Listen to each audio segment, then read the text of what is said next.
Or I don't. Maybe I don't. Maybe I don't. But we need to have the discussion. We should decide if we are taking the results as they are for Bryce this year, or if we are still on the context argument. Right? Because we talked about this yesterday. Bryce Young was not very good last year. I can hear all of you screaming, but that's not the whole story. Exactly. Context. Right? Statistically, he was one of the worst quarterbacks in the NFL.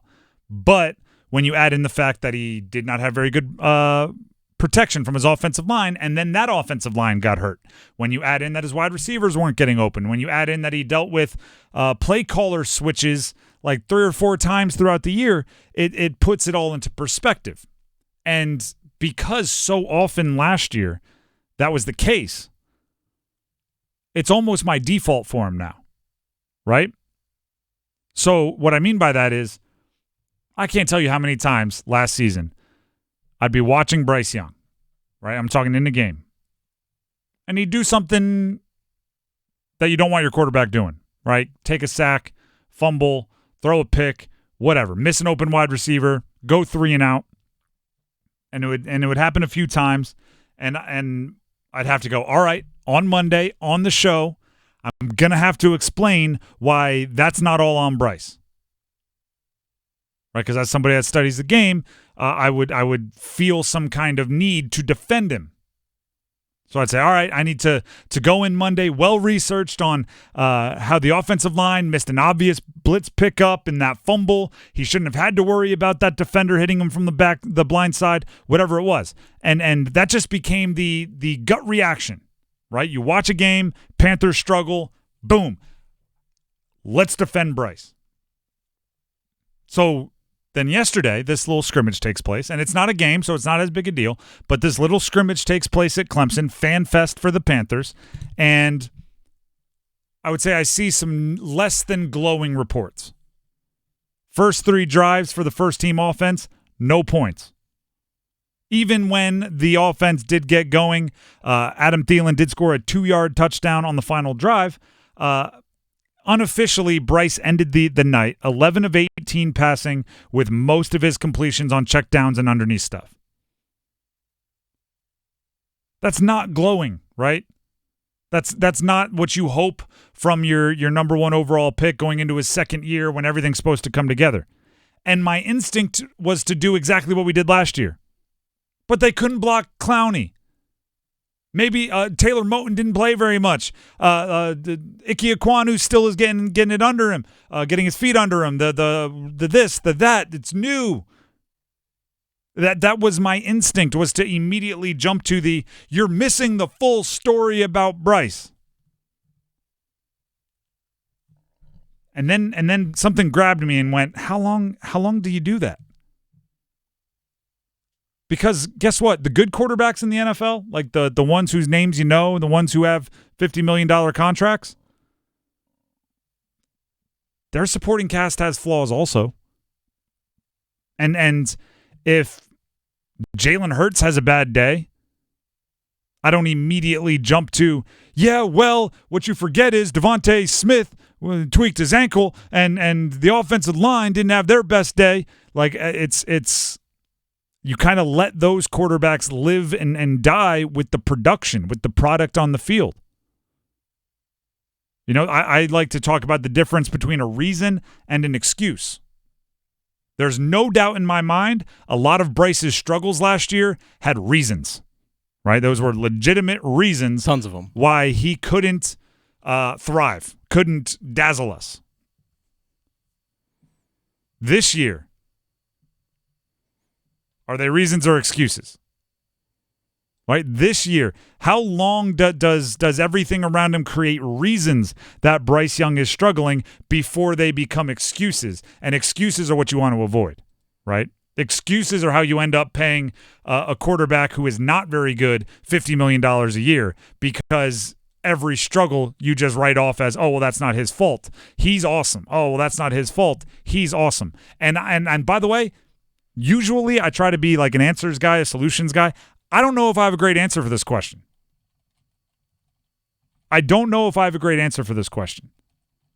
I I do know at some point in a young quarterback's career, it goes from, well, yeah, but he's being held back by, to, all right, you got to stand on your production, right? All right, yeah, your left tackle is weak. Get rid of the ball faster. Or at the line of scrimmage, anytime you see pressure coming off that side, make sure he's getting help with a tight end or a running back. Like there's at a certain point, it's like you can complain about it or you can have success anyway. Right? Because, I mean, the best quarterbacks in the league, and I'm judging him against the best quarterbacks in the league because, I mean, do we need to go through the trade again? You gave up DJ Moore and Caleb Williams and Darnell Wright and Tyreek Stevenson, or at least the picks that became those players. So, yeah, you have to kind of judge him against what a first-round pick should be judged on. First overall pick should be judged on. The good quarterbacks in this league, week in, week out, year in, year out, their offenses are pretty good. Regardless of, oh, they missed on this draft pick. Oh, they drafted a guy that's supposed to be his number one and he didn't end up being very good. Oh, the offensive line has a bunch of injuries. Like they find a way. Dave Canales after the scrimmage talked about Bryce's overall performance.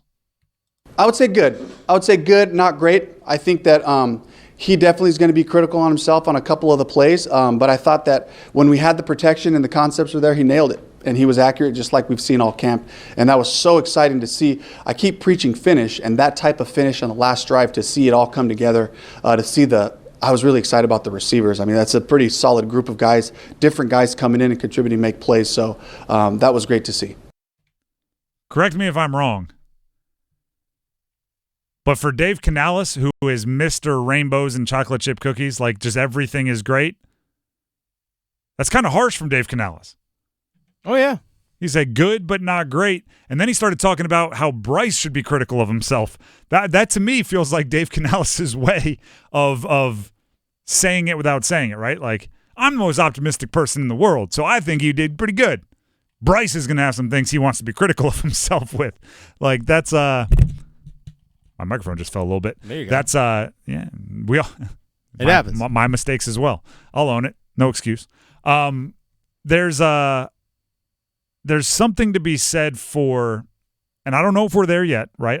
It might be not this entire year, but there's something to be said for at a certain point, the reasons become less justifying. They become less like get out of jail free card. You throw an interception last year, well, he had no one open. The wide receivers weren't getting open. Mm-hmm. And he was forced to make a quick decision because the offensive line wasn't protecting.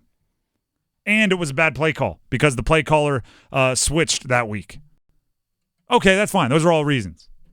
Next year, 2 years from now, whenever that crossover happens, you throw an interception, I don't care that he didn't get open. I don't care that you were forced into a quick decision. I don't care that it was a bad decision. You're supposed to be the guy that mitigates the disaster. Throw it away. Right? And that's the difference between the rookie mistakes, and the veterans. I know we've talked about it in the sense of you kind of throw out last year for Bryce because of all the crap that happened, so almost like treating this like a rookie season once again. So are we going to evaluate him like a rookie once again? If we're treating it like a rookie year, if we're completely throwing it out, then, okay, he struggles, we're treating him like he's a rookie.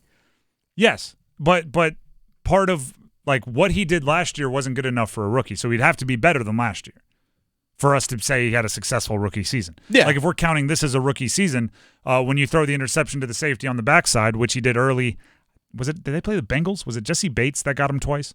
Bates playing with the Falcons did it like week one. That's exactly what I'm talking about. Bates got him twice on very similar plays. Mm-hmm. I'm fine with the first one. Rookie mistake. Second one. Same game. We got issues, right? It's and that's kind of how I'm looking at it this year. Is one time might be a reason. Twice, it's an excuse. I'm trying to find where that line is. Because last night I can tell you that like my guttural instinct was to snap back at when people were not high on Bryce and go, well, look at the situation he's put in. And I don't want to be I don't want to do that for him forever. I don't want him to be like 7th year as a starter, right? Or 9th year as a starter. He's like breaking franchise career records. And I'm sitting here going like, and the situation is terrible. That's every mistake. It's forgivable. The guy hasn't made a mistake his entire life. Right? Like the parent that can't see a flaw in their in their child. He did not get this test question wrong. It was a bad question. My special boy would not get it wrong. Like, I don't want to treat Bryce like that. At a certain point, we're going to let his failures be failures. Last year, I'm not counting his failures as failures. Is this the year we start? I think, or is he still our special little Bryce that can't get anything wrong? Hey, he's young. Honestly, if we get to the midpoint of the season, let's say like week 8, and we haven't seen progress, or even week 6, and we haven't seen any progress from week 1 till then it's like, okay, I'll sound alarms. Okay. Because if he struggles, because again, he's also got a first-year head coach with a completely new system, like all these different kinds of things. You're doing what I want to do. That's my instinct. Hey, right now they are reasons, but if we don't see progress as the season progresses, then yeah, you know what? Maybe we'll sit there and say, you know what? Maybe he isn't that good. We'll also sit there and find out as well. All right, Ike Ekwonu, are you a bust? If Bryce Young keeps getting drilled, he drops back to pass, keeps getting drilled. It's like, okay, well, actually, maybe Ike's the problem. Separate conversation, but worthy conversation. Yeah. But worthy conversation. But yes, not saying yes to bust. I'm saying yes, those questions have to be asked.